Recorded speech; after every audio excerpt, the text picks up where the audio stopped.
I'm Ricky Gervais. The English biologist Thomas Huxley once wrote, "To a person uninstructed in natural history, his country or seaside stroll is a walk through a gallery filled with wonderful works of art, 9/10 of which have their faces turned to the wall. Teach him something of natural history, and you place in his hands a catalogue of those which are worth turning around. To some, the wonders and intricacies of the natural world are a miracle, living proof of the existence of God. To others, the natural world is a wondrous illustration of Darwinian evolution." To discuss the complexities of plant and animal life, I'm joined by Stephen Merchant, graduate of the University of Warwick and award-winning writer. Thank you so much for having me. And Karl Pilkington, a man with no qualifications, very little education, but who is now known the world over as a man with a head like a fucking orange. All right. Natural history obviously takes in everything to do with animals, plants, bacteria, which are in neither group. I should start by just saying, Karl, that the natural world is so diverse that we don't even know how many species there are.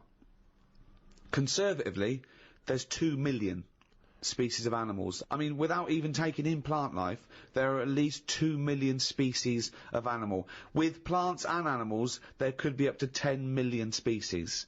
There are 37,000 different species of spider alone.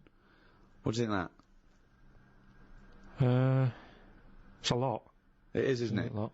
But if there's loads of stuff out there that we don't know about, and we don't know what it's doing, is it that important? Is it worth finding them now? Well, yeah. Why? Well, it may give us the key to unlock other mysteries. A spider won't. Well, it might do. A spider won't be unlocking any mysteries. Well, that's totally... Plants are different. I reckon there's a natural cure for everything out there. Because there's loads of animals that have toxins that are used in medicine. Yeah, I know that we use dangerous spiders to get rid of headaches or whatever, or they do in the tribes, right? Yeah. Do you want to just expand on that point? It's just that's what they do in tribes. They've got all natural. All these tribes, they've got all natural remedies. They go, what's up with you? You got a sore ankle? Chew on this twig.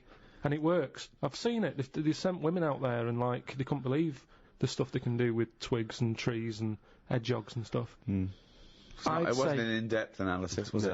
What I'm saying... They just sent some women out there. No, apparently. Yeah. I reckon the stuff that's got venom in it, that's useful. We probably know about all them. Because it doesn't make any sense. We probably know about all of them. What I mean is the police know about the gangsters. But they go, right, we're aware of them, let them get on with it. We'll keep our eye on them. And it's the same in the jungle. The spiders, the deadly ones you're aware of. The ones that are just pottering about, you go, don't even worry about them, don't even give them a name. They're not doing anything. But what if there's another poisonous spider they haven't identified yet, lurking in the undergrowth? I'd be very surprised. So you'd be very surprised? I'd be surprised if there was something... It sounds like laziness on your part. But they're discovering new species all the time. We know about all the dangerous stuff now. Because we have to, we live in a world now. We do, we know about a lot of the dangerous stuff. Whenever they find something new now, it's like a new butterfly or... Well, no, look at AIDS. When I was a kid, no one had ever heard of AIDS. Yeah, but that's not a natural thing, is it? That's not like a spider or What do you mean it's not a natural thing? It's not a natural thing. It's not something that's... AIDS hasn't been, like, living under the soil for millions of years going, I'll wait till the 1980s and I'll come out and kill a load of people. No, but it is a natural thing. It's a new thing. It's new. Yeah, but loads of animals are new, aren't they? Evolutionary terms, there's new animals in evolution. I'm sure there's new stuff deep down that's just like, almost like bacteria, sat under the soil, it'll never come to the top. Right? It's like having an old woman who's a neighbour. She never goes out, she doesn't bother you. Let her be. But what if that old neighbour could unlock the secrets to... I don't think she can. Just even to us understanding the complexities of the universe, of the way things have developed and grown. Because we know about it. Well, why would we know about it? Because I never understand, why is it you want to stop researching and studying now? Why is it that you're happy to just draw a line under everything else? What if people had said this back in the 19th century? We've done this. I think someone in the 1900s, said everything that's going to be invented has been invented. And then look what happened in that century. Yeah, and I've said to you, look at the stuff that is being invented now. the frisbee and stuff like that. It's all stuff that you kind of go, it's all right, it's a good idea, but we don't need it. Yeah, but the frisbee wasn't being worked on by the top brains of our generation. That was some novelty toy that some manufacturer made. Yeah, but it's like, look at the fuss we made over that fella who came up with a Dyson vac. Everyone was like, he's up there with Einstein. Well, he's not. It's a good vac. It cleans up floors well and everything. Who said he's up there with Einstein? It's PR people. In one of those programmes where they did, like, great inventions of our time, it was easy early on. You go, Einstein, you know, Newton did this, Archimedes, Dyson. And they started to run out, because it is harder to come up with something new now. Because everything that's needed, remember, the things we've invented are things that we sort of go, we could do with that. Inventors don't sit there going, what can I make? Oh, I need a toaster. They've sat there, they've burnt the toast under the grill, and they've gone, I need some sort of device here. Well, yeah. And what can it do? I'll shape Necessity it like that, is the mother of invention. Yeah. However, there are people who sit around going, where's a loophole in the market? Where's a niche? Here's something. About a year ago, I came up with a see-through toaster, so that you can see how much the toast is cooked. Right. I found it about 2 months after that. Someone had done it. Right. So I've just been beaten to the post. Yeah, but all you're really doing, Carl, is modifying an existing invention. What other examples of being pipped at the post are there? It's got to be one that hasn't been done. Or it's not your theory. But also something that unlocks a mystery. Or helps the world. What's causing problems in the world at the moment that needs sorting? Oh, cures for things. Faster transport. Anything to do with security, anything to do with well-being, you know. Mean, obviously environmental concerns are a big issue. People trying to design automobiles that can run on different alternative fuels. I met a bloke on a conference once who sent a drawing to Blue Peter. It was their design a car of the future, and he sent them a drawing that was a car, and the only innovation was that you can have a shit while driving. And then he put shit goes down pipe, which becomes fuel. They must have looked at that and gone, what a maniac. I think that's a brilliant... I mean, I've driven a long way. I drove to Cornwall recently, and I would have loved... But I think he did it when he was about 9, and he must have thought, oh, I'm being driven to school. Oh, I need the toilet. Wouldn't it be good? But why hasn't that been done? What? Well, like Steve says, I've been in the same situation when you're driving and you go, oh, where's the service station? You see a sign saying 36 miles. So what would agony. So you suggest pull your trousers down and shit down in the seat that's a toilet? Yeah, well, what's wrong with that? Well, you got your nan in your back. She's got one as well. So you are going to Cornwall all shitting? Well, not all the time, but it's more useful to me than a lighter. So also, what point do you wash your hands or wipe your arse? At what point does that occur? At the end of the journey. Oh, God! So, you get in, you have a shit at Deptford, and you wipe your arse at Polperro. Yeah, but like I've said to you, this isn't like just people going, oh, I think I'll have one. You need one? Not really, but it's something to do, innit? I'm sick of playing I Spy, I'm having a shit. You have it when you really need one. When you have to pull off a motorway, it's a lot of messing about. There's probably going to be a queue at the toilet. No more queues at toilets. 10 minutes, Rick, that takes, doesn't it? 10 minutes to pull off, have a quick shit. Driving along. It's just going on. It's just going on. Don't even know about it. Radio's on. Everyone's happy. Doesn't matter. I don't know. I mean, we all do it as well. That's the thing. Anything else you'd come up with? I mean, so far you've come up with nothing. That was a 9-year-old boy's idea. I mean, the Breville maker wasn't needed. That's true. What's the Breville maker? Like toasted sandwiches. But there's so many things, chocolate fountains, anything like that. I just go, what are these? Who's invented these? Who's okayed this idea? And yet I can't have a shit on the motorway.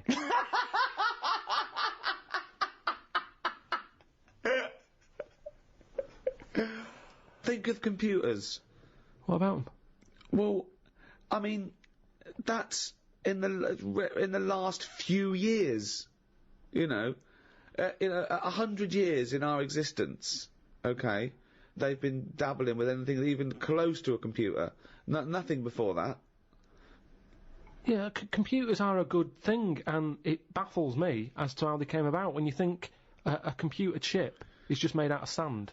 Now, for someone to come up with that, you go, there must have been some sort of alien involved here. What do you mean? Why do you think that? So I love it. So the frisbee, rubbish. Anything too clever, well, it wasn't an invention, it was an alien. So there's nothing between frisbee and computer chip. What I'm saying is, it's not even an idea, is it? What do you mean? A computer chip, where's that come from? Oh, it's amazing. Well, it's astounding, yeah. So you think it was an alien? What are you talking about? Great. Because I can't believe that someone would go, right, I want to make something that will hold information and be able to do... I know, let's use some sand, we've got loads of that. You'd go, what, you don't... Well, that's what genius is, though, But isn't Karl, it? there's no alien involved. No, but when I say alien, I don't mean an alien came down here and said, you know, oh, do you want to buy this? There could have been Yeah. a spaceship crash, right? Right, yeah. And there's all them rumours, isn't there, in that hangar. They've got the spaceship, they take it apart, they go, yeah, wheels, we've got them, yeah, steering wheel. Yeah. And then they go, hang on, what's this here? And they find the chips, and they break it down, and they find Karl, the sand. but that as an explanation to human genius is nearly as ridiculous as the Adam and Eve explaining life on Earth. How could you tell that to someone without going red? I mean, I always worry about that, where people who believe in Adam and Eve, don't they wish there was a slightly better explanation? With all the evidence we've got, do you know what I mean? With all the evidence for evolution, that they think the Earth is 5,000 years old, and God made Adam out of some dust, and then he went, oh, I need a bird. It's alright, I'll make it out of your rib. Yeah, right? but there's loads of things that you go, oh, this is a bit embarrassing. I bet Charles Darwin, when he said we've all come from apes, I bet he sat at home going... Should I tell him about the frisbee first? But the fact that sand makes computer chips is not the interesting thing. The interesting thing is how the human being discovered that, what am I talking about, sand makes computer chips, that silicon can have information put on it. But we're made out of oxygen, nitrogen, carbon, do you know what I mean? And hydrogen. But that's nature. You see, nature is amazing. You can't beat nature. Right? No. It comes up with some amazing things. Yeah, but man is nature. Don't forget that we're an animal. We're a brilliant ape. Now, it's clear to any sensible, reasonable, educated person that we did evolve from apes, or rather, we had a common ancestry, and that we're closest to the chimpanzee. We're actually 98.6% genetically identical to a chimpanzee, Karl. We're closer to a chimp than a chimp is to a gorilla. Genetically speaking. I just find that hard to believe when you look I'm telling you it's true, so No, what are you finding hard to believe? Well, your eyes, your own eyes are what sort of comes up with a lot of thoughts. No, no. One's eyes don't come up with thoughts. No, Two, but what I'm saying is, what you mean is through your own eyes, you look at things and make up your own decisions. So if there was no Darwin or anything, and I was sat somewhere and someone said, right, we're going to bring a few animals in, one of them's related. Right. They're all related. Alright, but they're all related to you, but one's not so long ago, right? And they brought them in, and they lined them up, and there was a chimp stood there, and a gorilla, and what's another one? Orangutan. Right, yeah. Right, I go, the orangutan, send that out. I'll be first to go, so he's definitely not linked to me. See, I disagree, but there we go. That's just looking at you. Yeah. So the hair colouring, there's none of that in our family. Well, there's no hair. I like the fact that it loses out because it's ginger. So that's gone. Right, so I'm left with a gorilla and a chimp. Right. I would go for the gorilla. Well, it's a good guess, but you'd be wrong. So we are much closer to the chimpanzee, okay? 98.6% genetically identical. Think of that. We only differ on 1.4% of our genetic makeup. That must be the arse.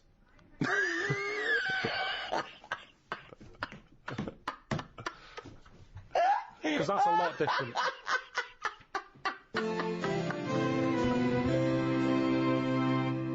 Animal rights is a hot topic. It's a big issue.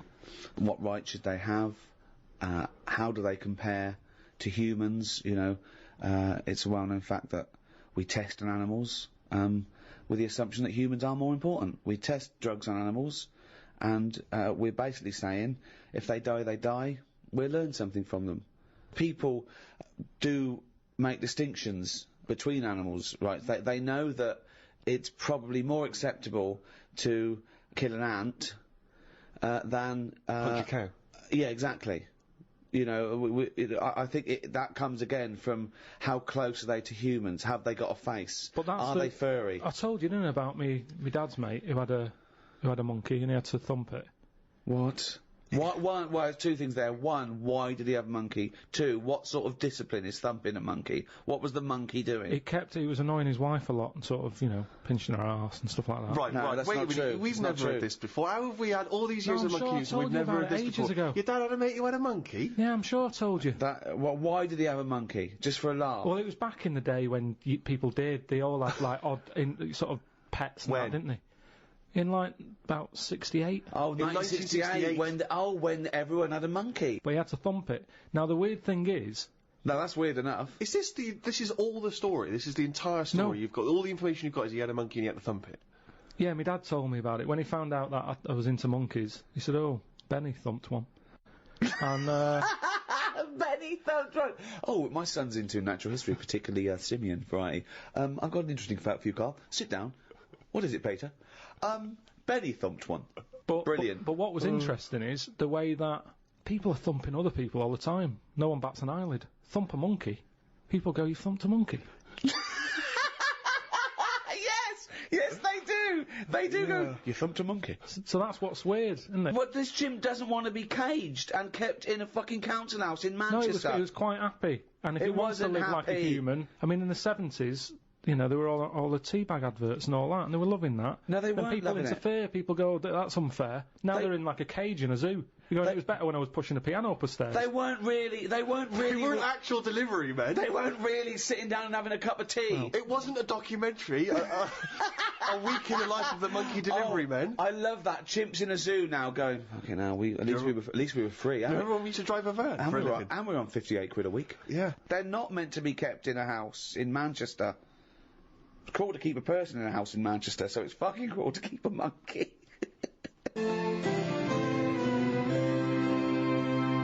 Are you aware, Carl, that 99% of all forms of life that have existed on Earth are now extinct? So there's only 1% of everything that's ever been still alive? Yeah. But that's just as well, isn't it? Why? Well, I think it's pretty crowded now. So it's just as well. You see, this is what I'm saying now. Years ago, they accepted that. Cavemen wouldn't have been going, oh, we're losing stuff's dying. Whereas now, everyone's, oh, the panda, polar bears, not got any ice, and all that. At the end of the day, the world's only so big, we know it's not getting any bigger. Right? Stuff's got to die, hasn't it? You can't keep everything. Just think of that, though, as a tool of natural selection, that the species that are surviving today are 1%. Just how amazing that is to survive and evolve. How perfect everything is on Earth. It's amazing. No, but it'll drop off again, won't it? As we find in new stuff, other stuff will be dying. Well, in that 1%, when that was written, when that statement was made, was the dodo gone or was it still here? It was. I'm pretty sure the dodo was gone. It was gone already. It doesn't matter though, does it? A percentage is a percentage. Yeah. The dodo went. The last dodo died. They said that was the last dodo. No more dodos. But we found this Dido. Still making great albums. We lost the dodo, but we've got Dido. A recent album's not sold very well, actually. I've heard it's dying out. Dying out. Everything has a lifespan. Dido's dying out. But and I think that's life. So it's not amazing, really. That's not on either anymore. No, that's not on either. That's life's gone. That's gone. That was good. What else? Esther Ranson forced to just die out in the jungle. Yeah. It's a shame. When I went to Natural History Museum, there was a thing called Cytherea or something. Right, died out ages ago. No one knows about them, which is weird because everyone knows about the dodo. Well, that's because it died out in, I think that was it 18th century or something, wasn't it? Well, you know, within what might term recent history. Yeah. Well, this thing's sort of. I don't think it was far behind it. It's just timing, isn't it? Got more press, the dodo. The Cytherea, or whatever it's called. It was a big thing. It was a cross. You've seen it, and you still don't know what it's called. Well, it's spelled awkwardly. But it's. But they said it was a cross between a moose and a giraffe. Now we don't need that, do we? At no point have we said, do you know what we need here to get us through this? Well, that's funny because when they first named the giraffe, they called it the camelopard because they thought it was a cross between a camel and a leopard. Really? Yeah. Well, I can tell you that when zoologists examined a platypus for the first time, some of them thought it might have been a hoax, because they thought it could have been different parts of different animals sewn together. Because the platypus has the fur of an otter, the tail of a beaver, the bill and feet of a duck, and the venomous spurs of a fighting gamecock. So they assumed that it's like a scrappy challenge of animals. Yeah, I remember, right? But they actually... just to clarify that, it actually is descended from a link between reptiles and mammals almost 150 million years ago, a sort of living fossil. When I was about 13, 14, I once tried to improve the animal kingdom by making the hardest animal ever, the most perfect animal. Now, just to clarify, you didn't, in sort of Frankenstein style, try and bolt various bits of animals together? It was a drawing that I sent to Blue Peter. There was no competition going on. You just thought they would be appreciated? I thought they'd look at that and they'd go, well, he's a genius. Yeah. This is like Da Vinci. Sure. And this is the animal. This is what I thought, the perfect animal. I mean, when I say perfect, I meant the hardest animal. This animal, it could take anything. It was just the strongest, hardest, fastest. Right? Yeah. So, I started with the head of a lion. Of course, that makes sense. Do you know what I mean? It looks good. Bite, right? Yeah. Okay. I popped that on the body of a rhinoceros. Okay, so it's got the toughness, the armour, if you like. It's full strength. Head of a lion. Think of that. So you've got this picture. Head of a lion, body of a rhino. Perfect. Okay? Hold on, though. Pop some arms on it. The front arms were the arms of a gorilla. The arms of a gorilla. So it could punch, grip, it could make stuff. The lion, I mean, that's where the lion falls down, because it can't make stuff. Sure. It can't climb, you know. So, okay then, wait a minute. You think that's got enough weaponry? Sounds like it. No. Pop on the tail of a giant scorpion. A giant scorpion? Yeah, yeah. So a scorpion that's the size of a rhinoceros? Exactly, so the tail was as long as that rhino. So now this is a scary animal. Yeah. And this is where the animal fell down. I thought, right, legs. Well, the fastest animal is the cheetah. Cheetah. Popped on 4 cheetah legs. 4 cheetah legs. It would have collapsed. Crushed under it the would have weight of the collapsed rhinoceros. immediately. So, yeah. And you drew this, did you? Drew it, yeah. Did you show it to anyone else? Yeah, my mates went, that's brilliant. Right. They said, that's brilliant. And then just sent straight to Blue Peter. Yeah. Any reply? No reply at all. Really? No reply at all. Surprised. What do you think of that, Carl? What would you, how would you do, what would, if you wanted to make the ultimate fighting animal, what would you come up with? If you had the power, like that fella in Arabian Nights, size of a chimpanzee, you could change into anything, but you could change into, you know, like that. I don't think I'd go for strength and that. I'd go for survival. What would you do? Cockroach? No, I'd have like an armadillo's body. Right. Okay. So that's as big as you can be now, then. So you can't really pop on a lion's head because it'd just lay there going, I can't fucking move. All right. I'd have head of an owl. Right. The head of an owl. Yeah. Why? Come on. Why? What does that bring to the table? The head's there to sort of make it look friendly to the human race. So, Okay. because if you look half decent to the human race, they'll look after you. Right. That's the way it works, Yeah. isn't it? With a cat and a dog and all that. Okay. So the owl makes it look nice. Right. I'd have, I wouldn't have legs, I'd go for like the slug juice. What do you mean? So now you're a really slow-moving, legless armadillo with the head of an owl. Slithering along. How is that going to be friendly? They'll see the beautiful face, but then they'll be terrified by the sludge. No, because the head's that nice that they'll forgo the sludge. But hold on though. But wait a minute. So it's got this thing that's stuck, right, going at 0.1 miles an hour, with a going hoo, right? You come over, you kick the head off. How is this? No, because the head can go into the thing like a tortoise. Can it? Yeah, of course it can. Into the armadillo body. Well, no, an armadillo doesn't do that. It just curls up into a ball. This isn't an armadillo, is it? So it's why has it got the slug? Why because is that so attractive? what I'm thinking is an armadillo. They're good when they're on their feet. Flip them, they get stuck like a tortoise. Right. Slug stuff keeps it down. So if anything attacks it, it's like a limpet or one of them things that can. Why have a limpet then? But it can't get any. How it can barely move. It can just hardly get anywhere. Go and kick it. Just can't get how anywhere? can it escape from danger? It's going to move very slowly. No, because that's the worst animal. It'll lock itself in. Yeah, and then I'll just scoop it up on the You can't scoop it up. It locks itself in if it's in danger. I'd give it peacock feathers. This is the worst animal Why has it got peacock feathers? Again, it's just the worst animal I've ever heard. Why has it got peacock feathers? threatening. It looks more threatening. That's the least threatening thing, peacock feathers. It's like Danny LaRue coming at you. There's nothing remotely scary about peacock feathers. Yeah, to humans, but the humans won't be harming it because they like the owl head. People will like to have these things in the garden. They eat lettuce. They eat lettuce!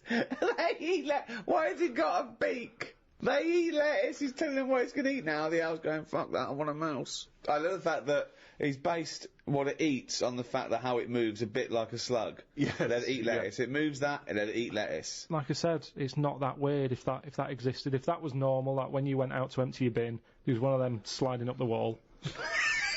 You wouldn't even double take. It'd just be like, oh, there's the owl head peacock feathered thing. I don't know why it's climbing walls in an effort to find lettuce. Yeah, why is it climbing up that wall? Because that's the only way it can see properly. Because its head's coming out like that. So even though you've designed this animal, now you're even expanding its limitations. Well, it's mainly made as to be on walls. Because what else is living on walls? Oh, God. Oh, fucking hell. What a useless animal that is. Karl, I mean. But nature chucks up odd things, doesn't it? Don't. Why are we starting on this again? No, I'm just saying that is nature. Fucking now and again, hell. you'll get stuff that. Oh, was he looking at you? Yeah. Was he really? Look at his fucking head. Look at his stupid round fucking orangey head and Why aren't you a freak? You've got a little bald head. We're not meant to be bald. Well, I was, I think. That's the thing. That's what nature's done. You see, I didn't do anything with my hair when I had hair. I didn't style it, I didn't do anything with it, and it probably thought, what am I doing here? Whereas people who love their hair, and they comb it and have different styles and look after it, they have hair for ages. Nonsense. No, nonsense, absolute nonsense. Well, you're saying absolute nonsense. Well, it's a little bit weird then, isn't it? And that's what happens with old people. Once they lose their, will to live, once they lose the job, they get old. What's my purpose? What am I doing here? And it's like nature goes, you're not needed, and they die. Maybe that's what happened with the dodo. What's it doing? It can't fly. Its wings are useless. Eat it. Tastes horrible. Kill it. No, they did eat it. I think they did eat it. Yeah, but it wasn't very nice, was it? I think they over-farmed it. I think that's why it was extinct. Because they did eat it. No, but they did eat it, but they didn't like it. Everybody, you never saw like a fully eaten carcass of a dodo. You're making this up again. Eaten. All conjecture. No, but they didn't eat it all. Everybody would probably try it and go, it's not for me, that. But you don't know no this. idea, You don't you're just know making this. it up. What's this based on? That people... And also, why would that kid it out? Because I'll tell you why. Why? Because if it's not nice, people don't get another one in. And they die out. The reason we've got loads of chickens and loads of cows is because we eat them. If we ate polar bears, we wouldn't be short of them. Because you'd farm it, you'd take more care, but what's a polar bear doing? Sat on a block of ice floating about. It's no use to us, is it? It sounds harsh. Once again, got his information from a Glacier Mint advert. No, but it's no use to us. We know they're there, and it's all very sad when you see them on the news sort of struggling and all that. Yeah. But it's going to make them stronger. If scientists could bring back to life the creatures that have existed in the past, do you think that's a good idea or a bad idea? Bad idea. Bad idea? Yeah. Now, leaving aside the horrors of Jurassic Park, do you think, for research purposes, it might be a useful idea? I don't think it is. For me, it's like a Friends reunited. It's like people who you knew ages ago getting back in touch, and you go, I don't want to get in touch with you. That was then, and it's the same with a mammoth. That was then. You had your day. It didn't work out. Now to bring it back, it's unfair. You're messing with nature anyway. I think I've said to you before about I don't know what they do with them. They're massive things. I think it's like they're just not thinking about it. It's like rushing into buying furniture that's massive, and then you get it back and you can't get it through the door. No, and it'll be like that with a mammoth. Where are we putting them? Oh, I didn't think of that. But what about if you could say you could feed the third world with mammoth meat? But what's wrong with we've got loads of cows and stuff.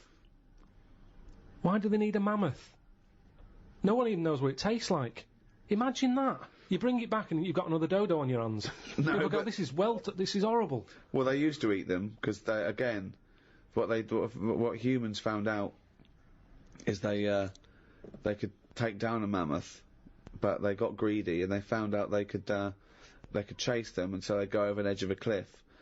And what they did, they went crazy and they used to herd them and they'd all die, but of course then they'd waste the meat because they couldn't eat it all. Yeah. Well, that's I think that's why we shouldn't bring them back, because they are too big. So even if... Didn't hear a word of what you said then, didn't hear a word. No, I did. Everyone can eat them, but the problem is they're so big that you couldn't eat it quick enough, so it all went off. Yeah, but I was saying that they killed too many at once. Yeah, I know. He doesn't know what you're talking about. I heard that. But what I'm saying is, why not bring back an animal that's smaller, manageable for everyone? Yeah. That's why the chicken is perfect. Out of all the animals, perfect. Good size, feeds a family of 4. Whilst it's alive, it's giving you eggs. I agree. So it tastes nice. But it doesn't if you think it's not having a good life. If suddenly said to me, I stopped eating it because I found out about how badly they were treated like 10 years ago, and at least I have organic. And honestly, eating an animal that's been tortured doesn't taste nice. Foie gras would make me vomit. The thought of it, the evil involved in torturing a goose because the liver tastes slightly better. I mean, where does it end?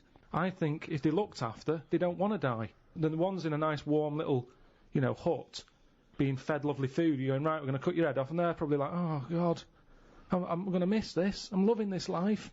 Whereas the one sat in its own shit's going, have me first, I'm sick of it. There's different ways of looking at it. Good point. So what you're saying is, give animals a bad life, torture them, and they'll be happy when you eat them. Brilliant. But we've ordered we've ordered a turkey. Right. It's way too big. So I don't know what we're going to do with it. And it's worrying me now, actually. It'll be nice on Christmas Day, but it's my job to look after the kitchen and everything, tidy up. And I don't know what I'm going to do with it all. The fact that he's been given a job to make him worthwhile, really, it's like a little home. No, but a chicken, your chicken... Arthur, you're washing up today, aren't you? Yeah, Arthur's job. And that's the problem with a mammoth. I think the idea of it's probably quite pleasant. You go, oh, that's something new to try out. But afterwards, when you've got to tidy it up and stick it in cling film, you'll be going, how much of this have we got?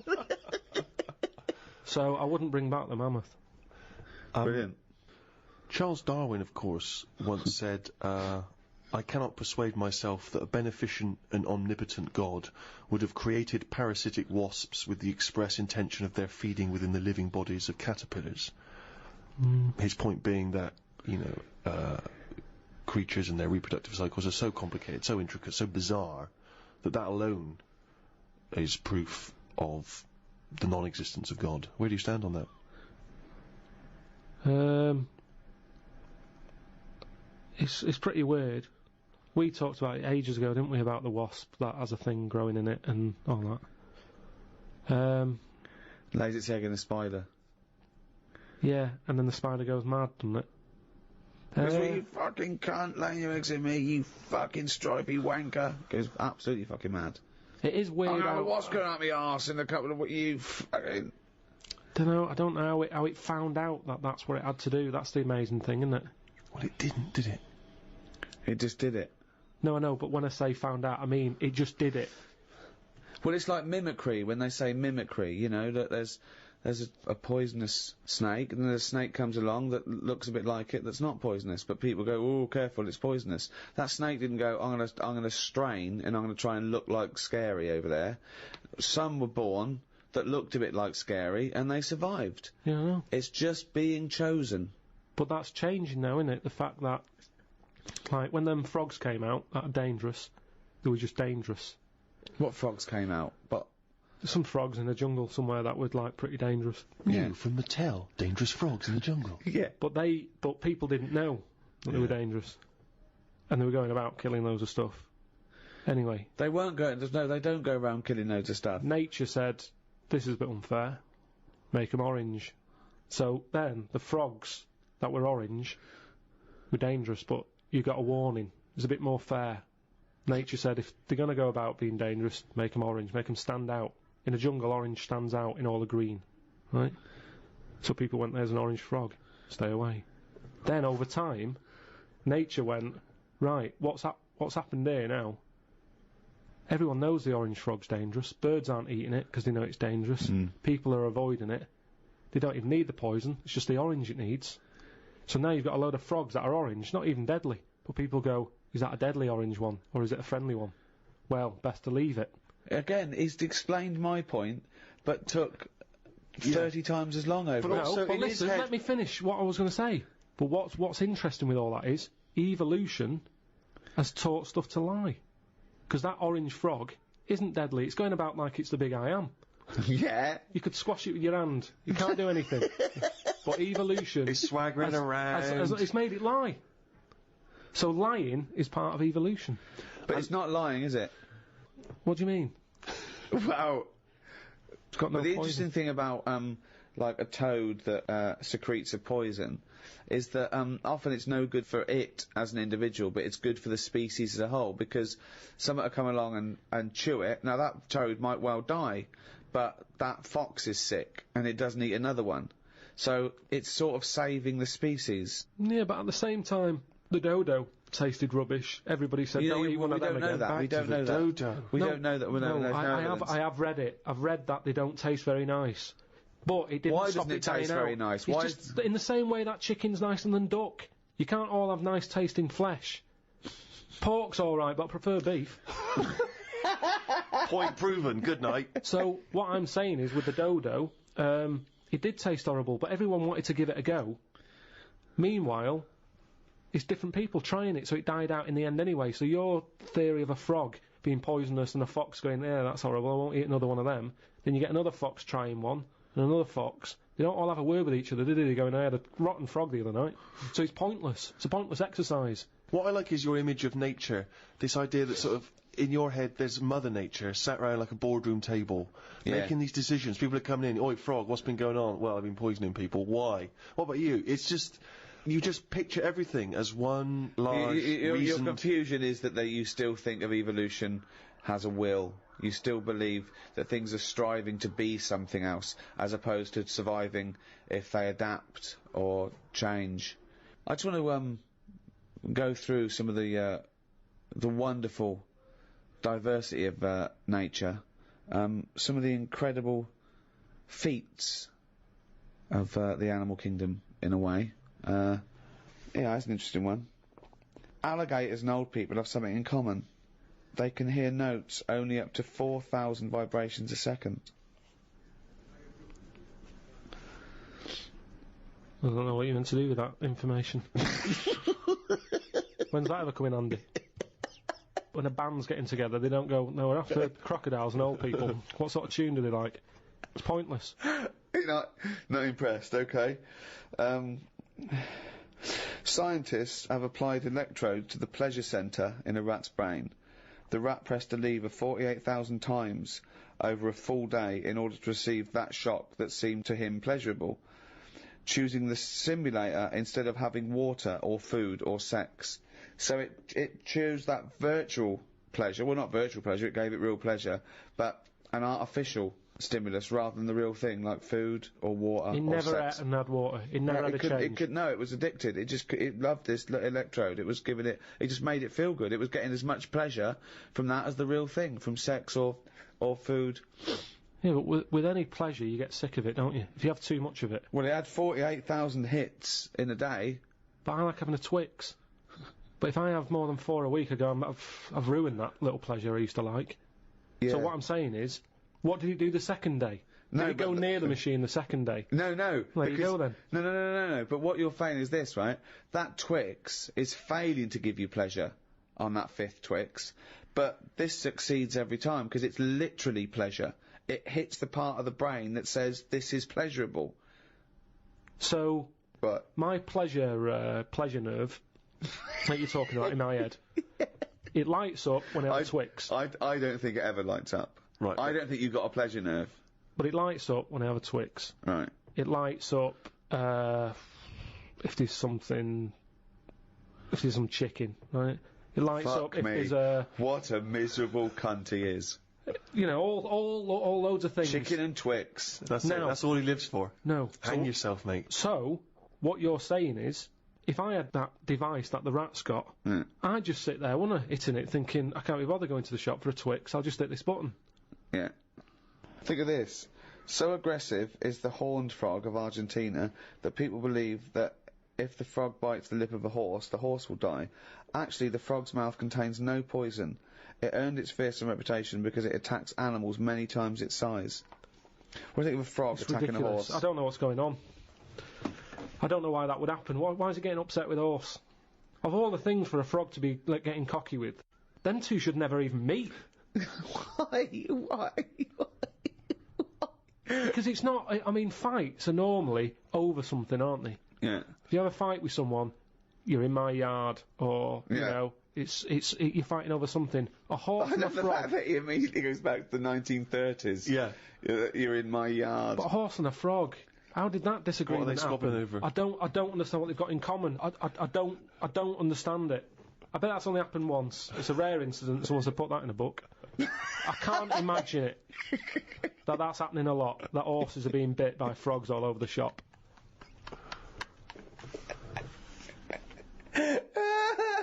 Oh God! I saw this trailer for this documentary that said the man who's having a baby, and I turned on, and it's a woman going through a sex change, and she's pregnant. That's not a man having a baby. That's a woman having a beard, having a breakdown. Why is that? That's a con. That is pure sense. It's a man having a baby. Look, the world's first. No, it's a woman. It's a woman. What do you think of that? What would you do for your doctor? And I came to you and went, Carl, listen, I'm having a bit of a rethink of these. The penis, I hate it. I hate this cock. But what do you mean you hate it? I hate it. I don't want it there. It doesn't look right. It doesn't look right. It just sits there resting on these fucking awful testicles that I'm going to get rid of. I want this thrown away. Yeah, well, it's, you know, they're not a great look. I know that. Everyone knows that. It's just the way they are. I mean, if we're all being honest, they're an odd design. I don't think anyone likes their own, do they? That's why we cover them. They're not a great thing, are they? It's not why we cover them, though, is it? It's part of it, I think. I think deep down, I mean, even if, like, I know you hate the Adam and Eve thing, but even if back then he was like, good God, cover them up. Even he had a leaf on. No, but listen. Right. So, are you thinking fundamentally, then, that aesthetically, the testicles and the penis isn't as good as it could be? What would you have there instead? Well, it's designed that way because that's the way it's got to be designed. It's more about function than yeah. And that's the thing, isn't it? With modern technology, you know, the thing is, the testicles have to be outside because they have to be a few degrees below body temperature. Yeah. Otherwise, the Sertoli cells die, which sort of feed the semen and all that. So, they, you know, to be functioning and sort of like fertile, they have to be outside, which is annoying because I'd put a little rib cage around them, like that. I'd pop a rib cage round those, protect them, wear a cricket box, have that built in, so you cannot get a swift kick in the bollocks that makes you feel sick. But it'd be better if they could sort of reverse up in a way that they were hidden away. Right. So that they were just, then you dropped them, it's like, right, we need to cool them down, be at it in about half an hour. Yeah. Drop them down. Yeah, like the gear on an aeroplane, landing gear. Yeah, and landing gear down, and the bollocks and the cooling down. Or you could just pop them in the fridge for 10 minutes. Well, like they could detach and you could pop them in the fridge and cool them down. Can you make me some breasts? Easy. Okay. Go on, you say easy, what are you going to do? What's your plan? Just, how do you do that? It's tablets, isn't it? No, but... Testosterone, isn't it? Testosterone? Toblerone. I want some Toblerone. Just well, sort of pointy tits, like Madonna.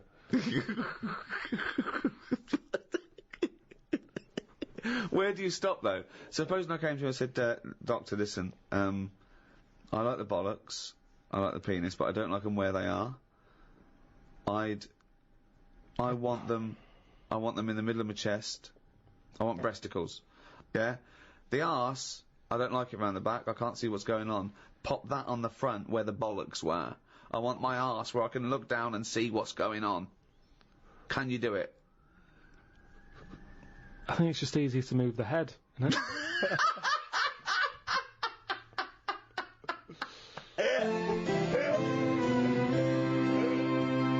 Rick, I know you're a big fan of Professor Richard Dawkins, the evolutionary biologist. He wrote a book, The Ancestor's Tale, in which he predicted a post-human world. This was his kind of hypothesis. If we were well, let me read what he's written. If nuclear war destroys humanity and most of the rest of life, a good bet for survival in the short term and for evolutionary ancestry in the long term is rats. I have a post-Armageddon vision. We and all the other large animals are gone. Rodents emerge as the ultimate post-human scavengers. They gnaw their way through New York, London and Tokyo, digesting spilled larders, ghost supermarkets and human corpses, and turning them into new generations of rats and mice, whose racing populations explode out of the cities and into the countryside. When all the relics of human profligacy are eaten, populations crash again and the rodents turn on each other, and on the cockroaches scavenging with them. In a period of intense competition, short generations, perhaps with radioactivity-enhanced mutation rates, boost rapid evolution. With human ships and planes gone, islands become islands again, with local populations isolated, save for occasional lucky raftings. Ideal conditions for evolutionary divergence. Within 5 million years, a whole range of new species replace the ones we know. Herds of giant grazing rats are stalked by saber-toothed predatory rats. Given enough time, will a species of intelligent, cultivated rats emerge? Will rodent historians and scientists eventually organise careful archaeological digs and through the strata of our long compacted cities reconstruct the peculiar and temporally tragic circumstances that gave ratkind its big break? Karl, thoughts?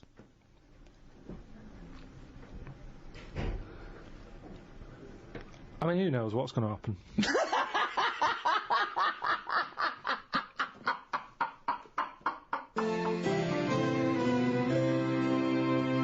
Well, that's about it for the second in the series of the Ricky Gervais Guide to. That was Natural History. I think we've left no stone unturned there, Rick. I think that is a definitive work. If you've enjoyed the Ricky Gervais Guide to Natural History, why not go back and listen to the Ricky Gervais Guide to Medicine, if you haven't already, or if you have, because it'd be revision. You know what I mean? There will be a test.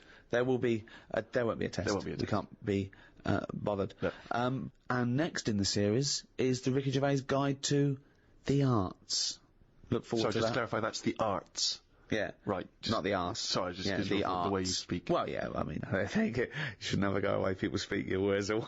Yeah, well, no, but just be clear. Well, no, but you be clear. Clearly you're not being clear, aren't you? You're making dumb, bumbling fool. And we won't even get on to Karl Pilkington. Dopey twat. Anyway, thank you very much from me, Ricky Gervais, with me, Stephen Merchant. Goodbye. And Karl Pilkington. All right.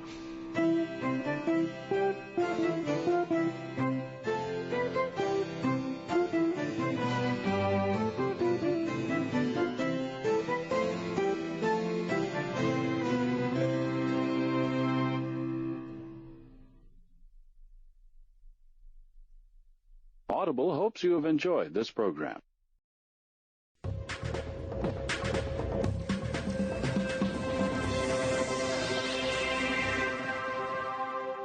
Well, episode 2 of season 3 of the Ricky Gervais Show, with me, Ricky Gervais, Stephen Merchant. Hello there. And Karl Pilkington.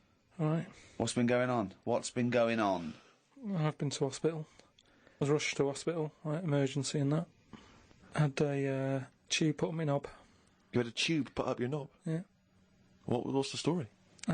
Kidney stones. Oof. So, shouldn't really be here, to be honest, doing this. He said rest and that. Climbing them stairs on the way in. To be quite honest, it doesn't look like you're expending a lot of energy at the moment. It's like at Zookeeper going, oh, that sloth move today. Calm down. Yeah, but I had to get here. It's been raining. Yeah. I had to come up the stairs. I had to carry the computer. Yeah.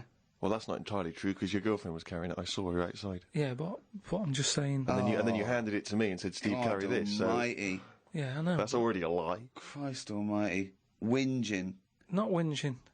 I'm in show business. I know loads of people that wake up every day with a sore knob, feeling like they've had their kidneys probed, and they will say they're unconscious.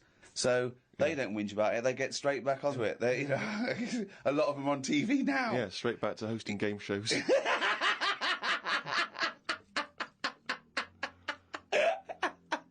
So, you're rushed to hospital. So take us through the events, because it does sound quite dramatic. You started feeling a bit of pain, did you, initially? I felt a bit of pain, and I thought, maybe I just pulled a muscle or something when I've been wrestling with Ricky and that, because you don't know what damage has been done. So I just think, oh, it'll go in a minute, and then it didn't. It got a bit badder. It got badder, did it? So then I thought, I was crippled. I was lying on the floor in agony, looking on the internet, looking for sort of Still solutions. looking up monkey news. I just put in like bellyache and stuff, and they were saying it can be loads of different things. And what I used to do when I was a kid, I used to always just get a cold ashtray and put that on my belly, and the coldness used to get rid of the badness. Amazing. The coldness got me. Like a witch doctor. Yeah. This is like A witch doctor happens to work in a pub. it's like some sort of 5th century remedy written in mud. Coldness doth get away with the badness. Why specifically an ashtray? Just because they sort of old cold. They're old cold. What? I don't know what this is. I love this idea that he's had the operation and he comes round and they're talking to him and his girlfriend gets a phone call and they say, Mr. Pilkington's got maybe complications. He's just talking rubbish. She goes, oh, good. Yeah, he's back to his old self. What? Why specifically an ashtray? Sorry, because it's old cold. I understand it's old cold. Oh yeah, we understand. Everyone who's done a medical degree understands old cold, but old cold belly badness. If you want to buy that book, Old Cold Belly Badness, it's the history of abdominal surgery by Karl Pilkington.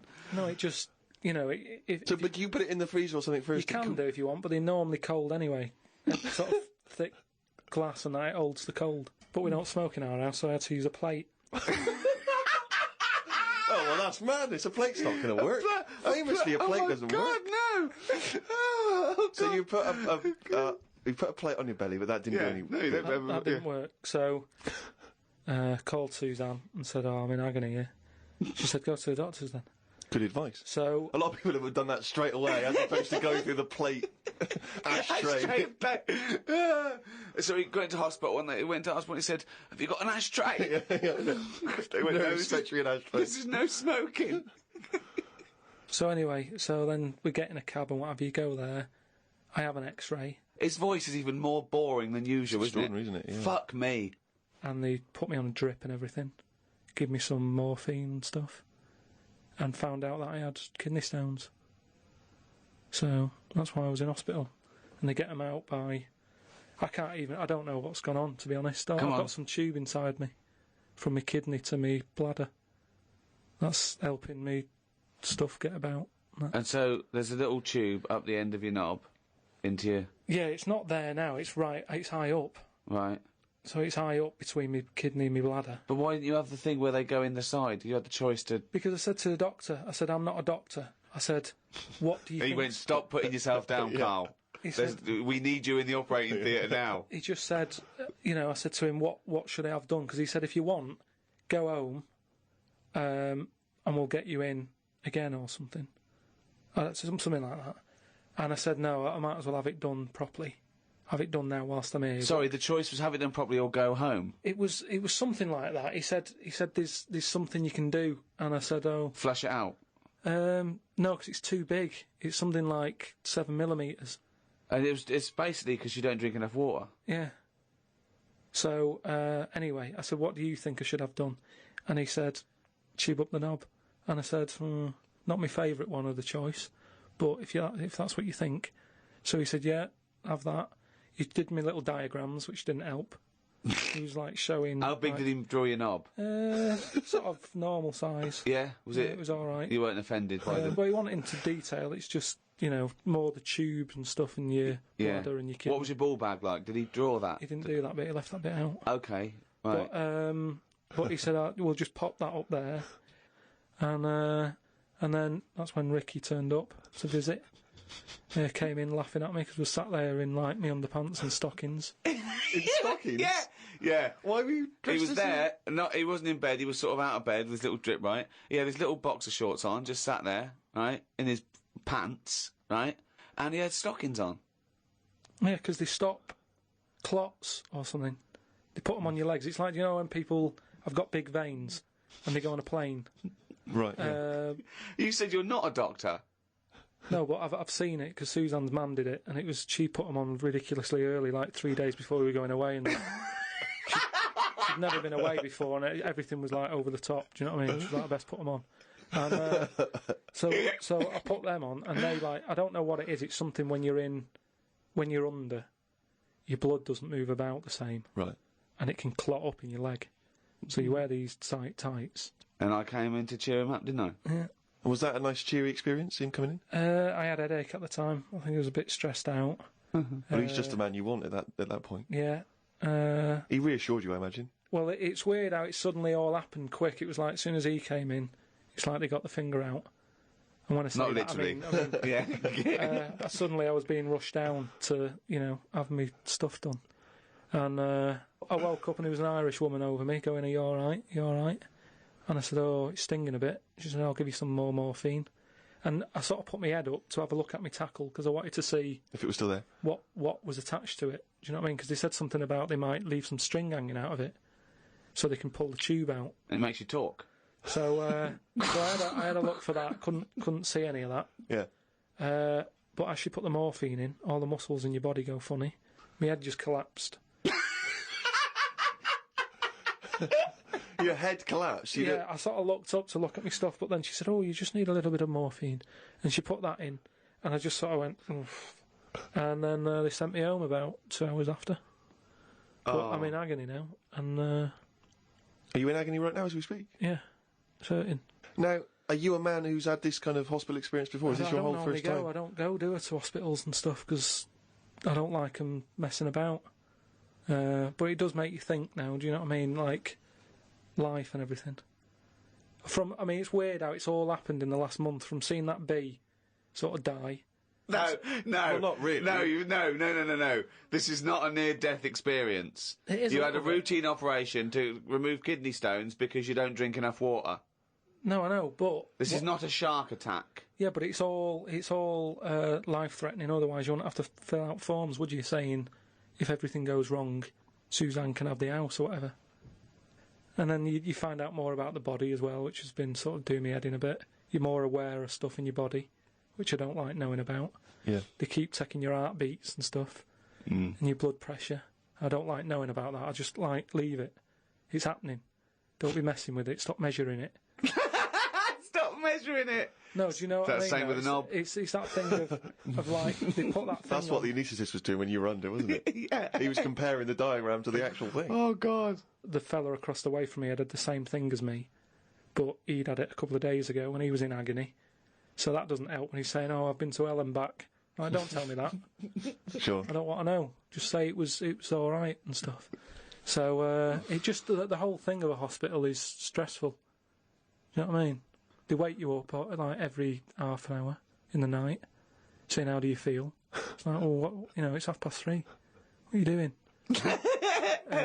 I've got to have it done again in a couple of weeks, because what they've done now, they've popped that straw up, but the stone's still in there because they didn't have the laser team in with them.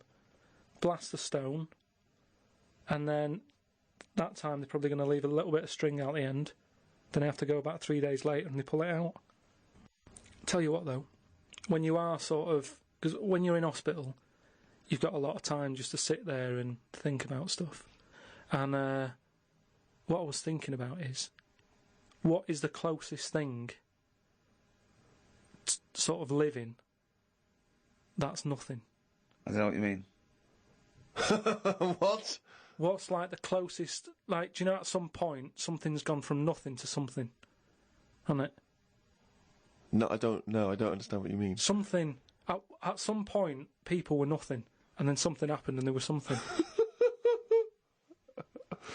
Do you know what I mean? But they were never nothing, were they? Do you mean what is the first and lowest and most primitive and most simple form of life? No, He's right here in this room, Rick. say like when you look at a stick insect, right? You go, right, there's a slight crossover there from a stick to a living thing. No, it's not. It didn't used to be a stick. No, it's not. There's no biological relationship between it and a stick. But there isn't much difference between the two, is what I mean. Of course there is. It's a huge there isn't. difference. They just sit there looking like a stick. That's their skill. Yes, but there's nothing to do with being a stick. It's like camouflage. That's like saying when a soldier puts on combat gear, you're saying he's a cross between a human and a shrub. He's not a cross between a human and a shrub. No, is he? that's man-made From a distance, stuff. You can't see him. That's the same as the stick insect. No, but that isn't what I'm saying. What I'm saying is, have you seen them weird things that just look like they sort of look like a leaf? Yeah, they're insects that have evolved to look like a leaf. So a bird thinks, oh, there's no tea there. No, that's not a juicy insect. It's a leaf. I don't eat leaves. Yeah, but at some point, something has had it away with a leaf. No, at no point has something had it away with a leaf. No, to make it look that much like a leaf. No. At no point did a beetle shag a leaf. There's nothing on a genetic level or molecular level, anything to do with it having anything to do with a stick or a leaf. It's superficial. It's the way it looks. That's all it. That's like saying chameleons must have mated with green once. They are green. No, but it looks like a leaf. What I don't understand is it has evolved to blend in perfectly with its surroundings and fool predators. But then how does it meet? How does it have relationships? It will be going around sort of having it away with a leaf. No, it won't, because it doesn't know what it looks like. It doesn't matter. They do it with pheromones and attraction, and it's not like a stick insect will be talking to a stick for ages and go, "Oh, I've wasted my time here. This club's dead." Rude. I was chatting to her. She was foxy, but she was giving me nothing. But Dave, that's not a stick insect. That's a stick. What are you talking about? That's a stick. You've been talking to a stick all night. I can't believe it. I just thought she had a great slim figure. No, it's actually a real stick. But I've been reading a lot about, I like spiders and stuff, just reading about them. And there's one, right? Mm-hmm. It's got big legs. Yeah. Doesn't use them. It goes around floating in the air on a bit of webbage. Like a kite. He just took a gamble then, didn't he? He took a gamble. He thought, do you know what? I'm going to go with webbage. Don't know if it's a word, not sure, but I could just say web, and I'm going to go with webbage. I'm going to risk it. And it didn't pay off, did it? Webbage! Webbage! But that's how it gets about. It's in the air like a kite. Yeah. And it's just floating about. I've seen one, yeah. So that's what I'm saying about weirdness. The way all that goes on, and this is what I can't get my head round. You have got your head round. But do they get ill then? He's just, for those listening at home, he has just bumped his head against the microphone. Trying to mate with it because it's perfectly round, this microphone. No, but when I was, like, this is what I'm saying, when I was in hospital and stuff, you do think about how others live, because insects don't have operations. Are they built better than us to survive in this world? The trap you seem to fall into again and again and again is you cannot conceive of the fact that insects and animals do not have consciousness and personality and communication. They do not function in the way that humans do. You've seen so many Disney cartoons, you believe them now to have a life and wear bowler hats and go to work. But just in the same way that the cavemen didn't have Flintstone-type cars and have a little house, but you can't seem to understand that animals don't work in that way. But what I mean is, you're saying that no animals or insects know anything, yet when you see them things on nature programmes where a load of ants are having a walk, there's always one at the front who's leading it all. So one of them's got to know something. First. Or there are leaders in. Yeah, but the other ants are going follow him. No, they're not. They're not. They're not vocalising that in any sense that you understand it. No, they're not saying follow him, but they sort of look as if to sort of say, I'm going this way. Without cognitive speaking. reasoning. It's not made a conscious decision to act in that way. Yeah, but this is when if a raindrop falls on a bird's beak and it moves away because instinctively it's hardwired to be wary of things which drop on its beak in case it's dangerous. It's not thinking, oh crumbs, I better get out of the way. It just does it because it's somehow hardwired into it to act that way.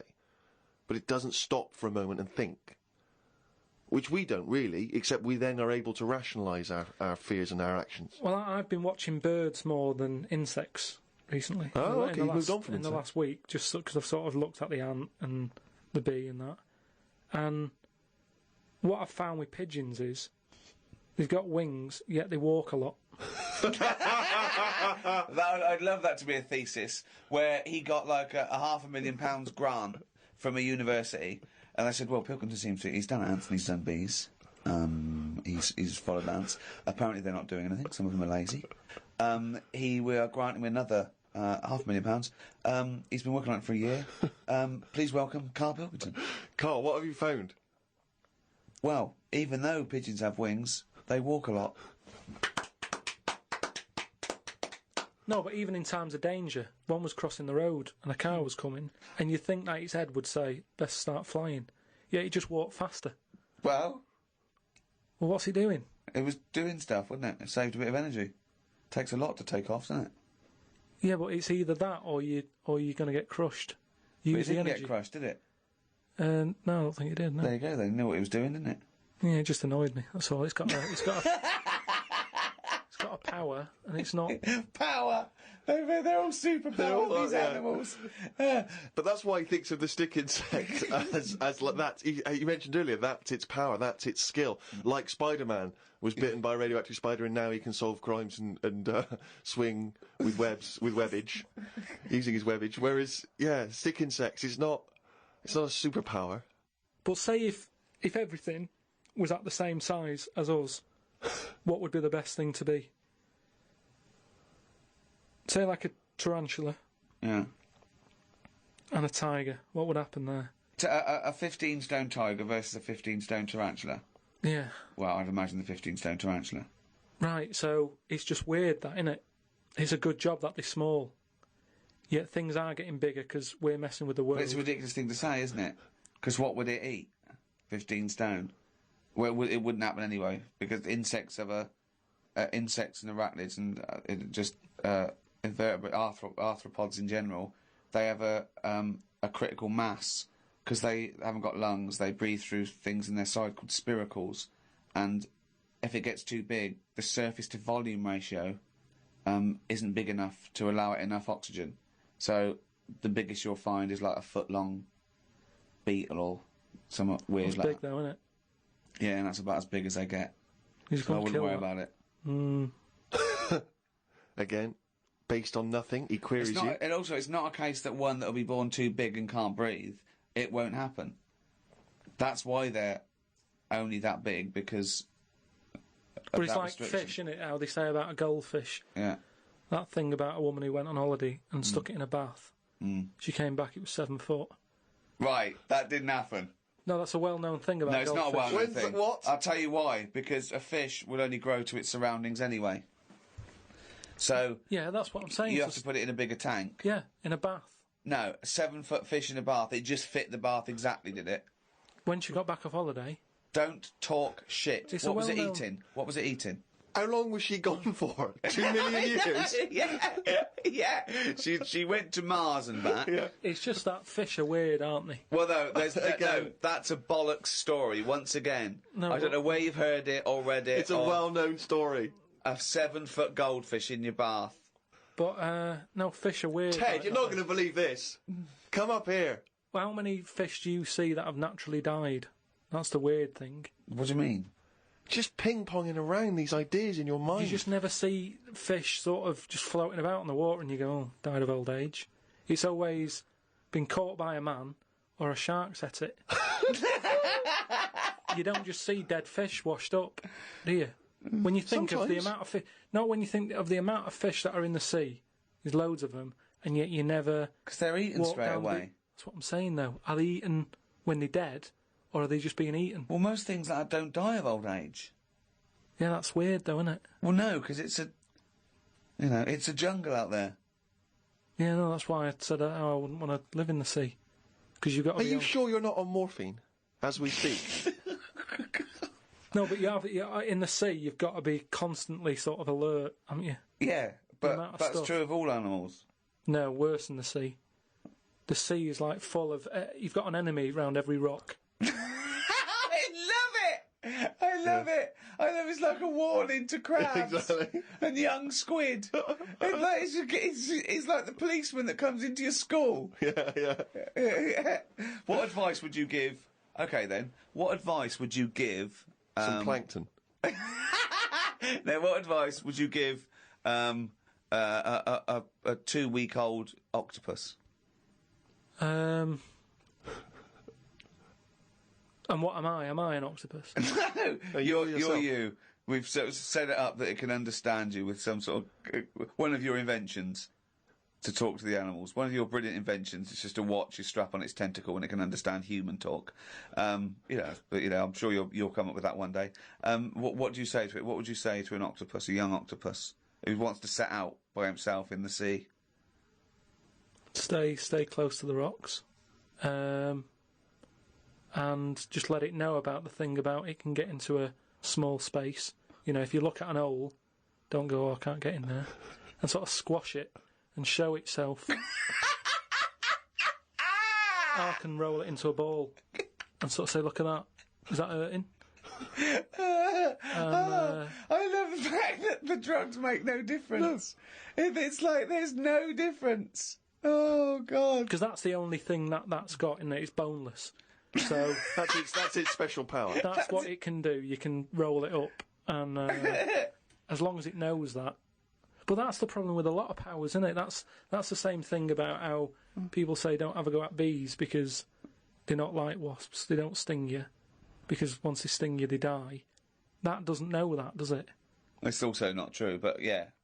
Do you know what I mean? It doesn't know, so it's not like the bees going around going, "I'm not going to sting you because I'll die if I do." What's your point there? I don't understand. I'm just saying we shouldn't dislike bees. Well, how do these creatures know what to do? Instinct. I suppose it's like that story you told me about the scorpion, isn't it? It's that, innit? What, the scorpion and the frog? Yeah. What, the fable? Yeah. What was it? It was a frog. The scorpion needed to get across a river, and it said to a frog, "Can you give me a lift?" And the frog said, "Well, no, of course not, because you'll sting me. You're a scorpion." And he goes, "Well, no, why would I do that? If I sting you and I'm in the water and you drown, I drown." And the frog went, "Good point." So the frog gives him a piggyback, going across the river, halfway across, the scorpion stings the frog, and the frog's dying. And the frog's going, "No, I'm going to die, and you're going to die. So why did you do that?" And the scorpion said, "Because I'm a scorpion."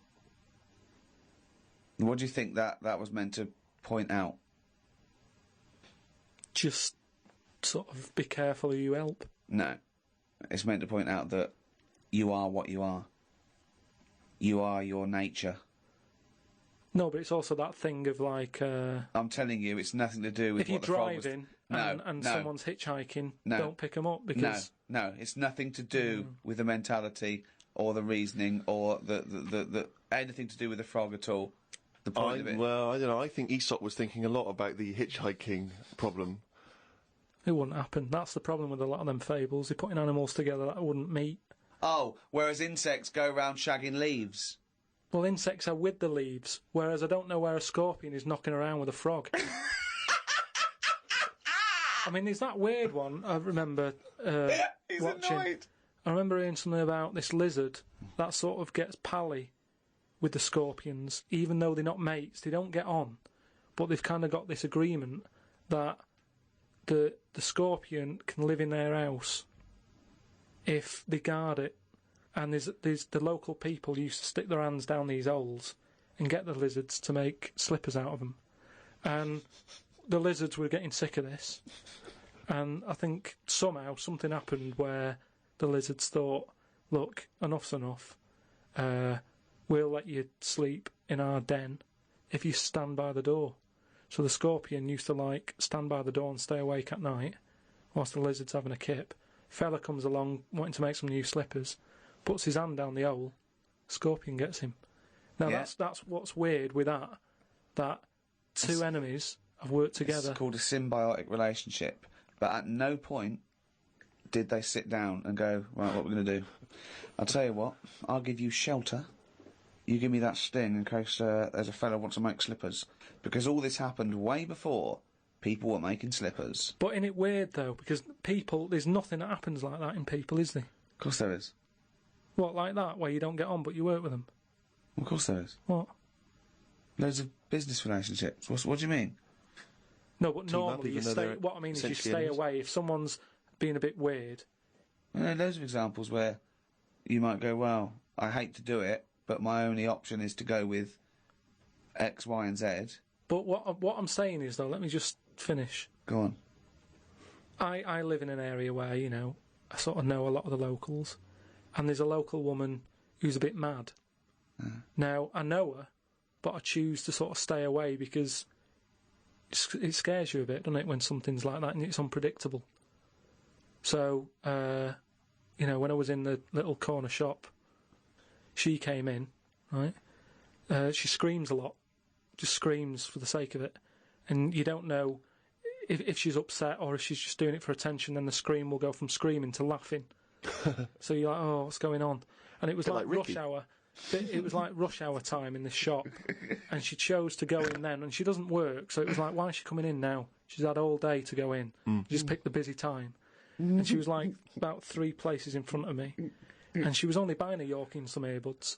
Right? And I thought, a Yorkie and some earbuds? Yeah, and I thought, what's the rush? You've come at the wrong time, and you bought stuff that could have waited. You should never have to rush out for a Yorkie or an earbud, is what I'm saying. Right? And I ended up sort of going, oh, I can't stand this, and I left. Now, that was me being like I would expect the scorpion to be, or the lizard. I don't know what you're talking about now. I have no idea. Okay, so what do you mean? No, I'm just saying how, like, I chose that woman could be dangerous, so I'll leave her to it. And that's where nature kicks in. And you go, I don't want to be here. I don't know what she's going to do. She's unpredictable. I'll pop back later. And then, I look out, I can see the shop. I saw her go, and she was, like, laughing to herself again and trying to climb up some ladders. And I thought, once she's gone, I'll nip back. I don't know what my point was. I don't know.